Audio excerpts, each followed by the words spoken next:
Bismillahirrahmanirrahim. Assalamu alaikum. This is Faiza Shaikh and you are watching the Faiza's learning class.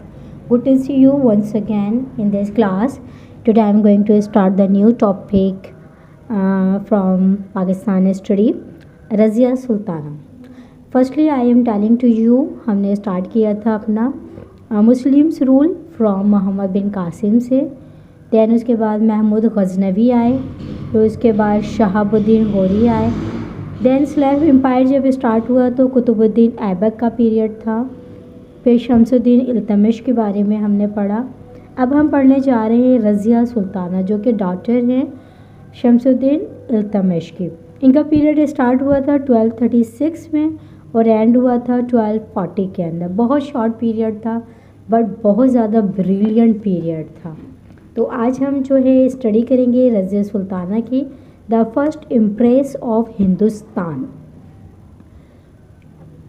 We have seen how during the more adventurous days of our history, men of courage and of wisdom rose to be great general, and how even some slaves came to be the rulers of vast kingdoms by sheer ability, hard works, and loyalty to their masters. We are proud of our history because it offers us rich example of many brave and wise men as well as some women who rose to the position of power and fame.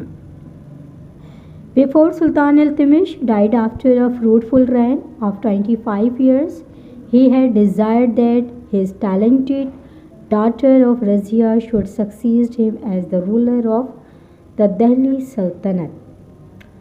A son of Iltutmish, however, seized the throne and declared himself Sultan. But he was so lazy and careless of his kingly duties that the governors of many provinces declared themselves independent. Thereupon the loyal and honest among the courtiers of Sultan Iltutmish decided that his able daughter Razia Sultana should be there in Sultanate and Sultana too. Thus, she became the first Empress of Hindustan. Razia Sultana was an intelligent and daring woman, and her father loved her for her courage and good manners. He had trained her how to use a sword and a spear, and how to ride a horse and an elephant. In fact, he had taught her everything that he had taught his sons. She learned from the father how to rule the people and keep them happy. Razia Sultana was good and dutiful. She always worked with a will. She never left anything to be done tomorrow if it could be done today. But her brothers were good for nothing fellows. Sultan Iltutmish did not like their ways at all.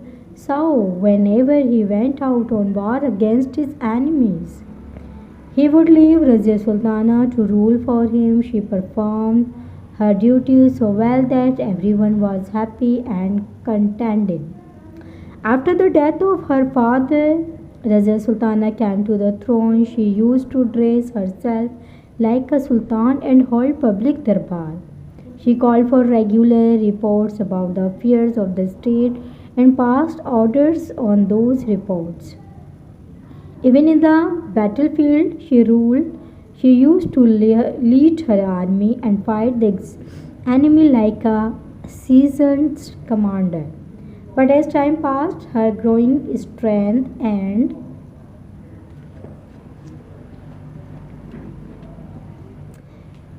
popularity aroused the fear of certain selfish nobles and courtiers.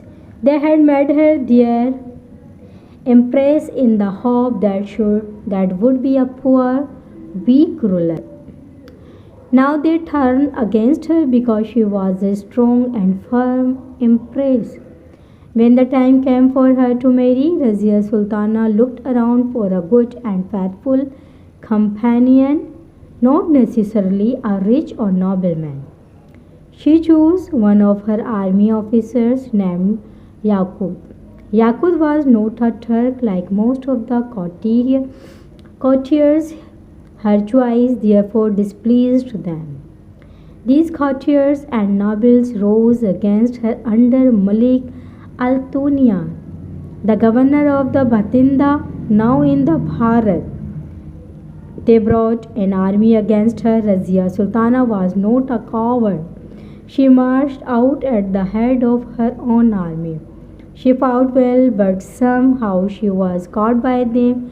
Malik al-Tunya, however, was so good to her, and he treated her with such a great respect that she decided to marry him. Meanwhile, the proud noble and Delhi had taken advantages of her absence. They chose one of her foolish brothers to be their sultan. Razia Sultana and her husband Malik al-Tunya marched on Delhi to regain the throne. But the fight that followed, they were defeated, and Malik al-Tunya was killed. Razia Sultana was tired and hungry. She escaped into the field nearby. There a farmer gave her food and shelter, but he saw on her person